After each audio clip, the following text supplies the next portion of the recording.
Assalamualaikum warahmatullahi wabarakatuh. Selamat siang, salam sejahtera untuk kita semua. Semoga kita semua senantiasa dalam lindungan Allah Subhanahu wa Ta'ala, sehat walafiat, tidak merasa apapun. Jangan lupa untuk senantiasa berselawat ya, karena pekan ini merupakan pekan yang sangat baik. Saatnya saudara juga berselawat karena akan juga kita memiliki kegiatan besar juga di umat Islam, yaitu Maulid Nabi, yang senantiasa kita harus berselawat seperti itu ya. Untuk pertemuan pada sesi ini kita akan inilah akan sharing sedikit terkait dengan pengembangan diri profesi dari seorang guru seperti itu. Jadi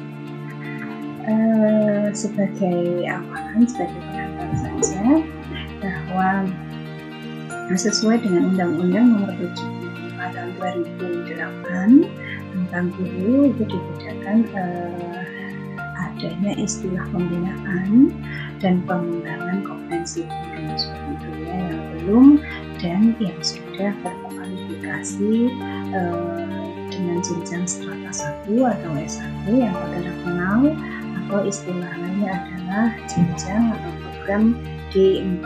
Itu sama saja ya, punya S1 dengan D4 itu jenjangnya sama.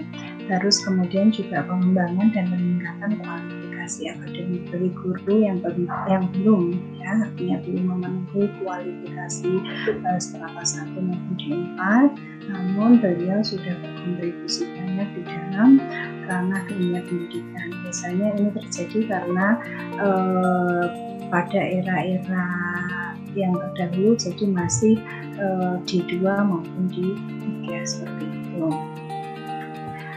Terus kemudian pengembangan dan peningkatan kompetensi guru yang sudah memiliki sertifikat pendidik ya, punya nomor serti, punya sertifikat pendidik, dilakukan dan melakukan menjaga agar kompetensi keprofesian seorang guru itu tetap terjaga seperti itu ya, baik norma, kemudian kemutahiran dari teknologi yang guru miliki, kompetensi, seni budaya dan sebagainya gitu ya. Nah, untuk pembinaan dan pengembangan kompetensi guru sendiri, baik di sini Bu Mila sampaikan baik yang belum memenuhi strata 1, belum memenuhi jenjang S1 yang saudara ini tempuh kan sudah ya, artinya nanti ketika saudara sekalian semuanya sudah lulus, artinya berjenjang strata 1 S1 atau setara juga dengan D4 seperti itu. Namun yang belum itu nanti juga dilakukan treatment untuk pembinaan maupun pengembangan kompetensinya ya. Nah, artinya harus menyesuaikan, harus melakukan penyesuaian minimal adalah pada jenjang strata 1, jadi harus sekolah lagi mau tidak mau seperti itu tuntutannya ya, untuk saat ini pada program perkuliahan baik dari perguruan tinggi negeri maupun perguruan tinggi swasta ya, artinya memiliki akta 4 maupun dari lulusan sarjana pendidikan seperti itu. Terus kemudian juga nanti setelah kemudian melaksanakan pembinaan dan pengembangan kaitannya dengan penyesuaian jenjang studinya, juga nanti akan diberikan juga istilahnya di sini yaitu nanti akan dilakukan juga sosialisasi untuk artinya menjaga konsistensi dari kompetensi masing-masing guru tersebut dari ranah ipteknya bagaimana ya, dari kemajuan teknologi seperti apa agar menjadi nanti harapannya sosok guru profesional yang sesuai dengan indikator-indikator yang kemarin pada sesi sebelumnya sudah kita sampaikan seperti itu ya. Saudara sekalian juga saya kira tahu atau PPGB ya, saat ini sudah juga gencar-gencarnya untuk pelaksanaan PPG atau PPGB. Nah, untuk alur pembinaan dan pengembangan profesi guru, saudara bisa lihat pada gambar ini ya. Pembinaan maupun pengembangan itu bisa berupa dari keprofesiannya, bisa juga baik karirnya gitu, yang harapannya nanti bisa menjadi sosok guru profesional dengan aksesibilitas pengembangan karir gitu ya. Jadi melalui beberapa tahapan itu bisa melalui keprofesiannya, itu bisa melalui beberapa pelatihan, seminar, kemudian juga penyusunan artikel ataupun biasanya juga membuat penelitian tindakan kelas yang saat ini sedang marak dilakukan oleh guru di lapangan seperti itu. Terus kemudian ada dua jenis pembinaan dan pengembangan profesi guru. Yang pertama, pembinaan dan pengembangan profesi guru meliputi pada awal pertemuan mata kuliah profesi kependidikan kita sudah kupas tuntas terkait dengan kompetensi keempat kompetensi ini ya, baik dari pedagogi, kemudian kompetensi kepribadian, sosial maupun kompetensi secara profesionalnya seperti apa ya. Ini biasanya untuk pembinaan maupun pengembangan profesi guru melalui keempat kompetensi ini biasanya dilakukan melalui tahapan jabatan fungsional seperti itu ya. Nah, untuk pembinaan dan pengembangan karirnya, kalau yang tadi adalah profesi hukumannya, kalau ini yang karirnya itu biasanya meliputi ada penugasan ya, artinya ditempatkan di satu daerah dan sebagainya, terus kemudian juga ada kenaikan pangkat ya. Nah, tadinya dari golongan misalkan katakanlah kalau saudara sudah lulusan dari program strata 1 atau sarjana pendidikan yang saudara akan kelak nanti dapatkan, itu nanti kemudian pada jenjang 3A ya pangkatannya, terus nanti akan naik menjadi 3B, 3C dan seterusnya. Ada sesi atau slide berikutnya yang sampaikan, ataupun promosi juga ketika saudara misalkan memiliki bakat mungkin atau kemampuan lain selain dari pengembangan karir maupun pengembangan profesi keguruan. Nah, kenaikan pangkat ya dalam rangka pengembangan karir guru nanti pada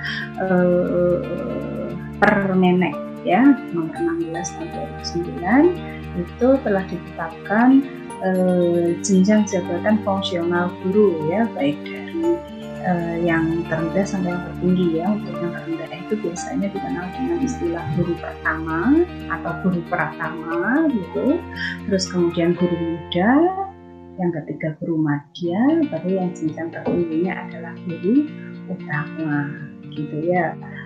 Kaitannya dengan di dunia kalau untuk perguruan tinggi biasanya pada asisten ahli, kemudian juga rektor kepala, baru nanti kita akan guru besar seperti itu.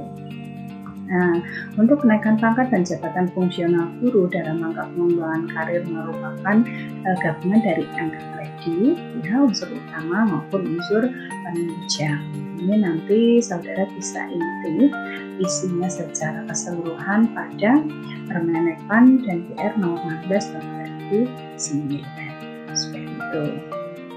Nah, ini saudara bisa lihat, saudara juga pastinya sudah tahu persis gitu ya, ini jenjang atau jabatan guru, jenjang pangkat maupun jabatan guru. Nah, untuk golongan-golongannya, golongan 2A, 2B dan seterusnya, ini untuk yang jenjang D2 maupun D3 ya ini.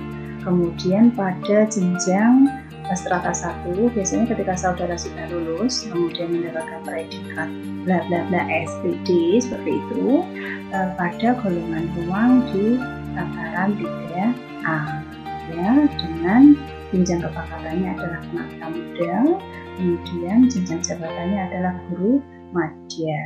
Nah, ketika nanti saudara mengajukan kenaikan pangkat juga, nanti secara berkala biasanya itu bisa diajukan 4 tahun sekali. Nah, kenaikannya bisa kemudian menjadi 3D, 3C, 3D dan seterusnya. Nah, ketika saudara lulus pada strata 2 atau tingkat dengan S2 itu biasanya langsung pada golongan ruangnya adalah 3B ya, artinya jenjang kepangkatannya pada jenjang Panata tingkat 1 dan jenjang jabatannya adalah guru madya tingkat 1 seperti itu dan seterusnya ya.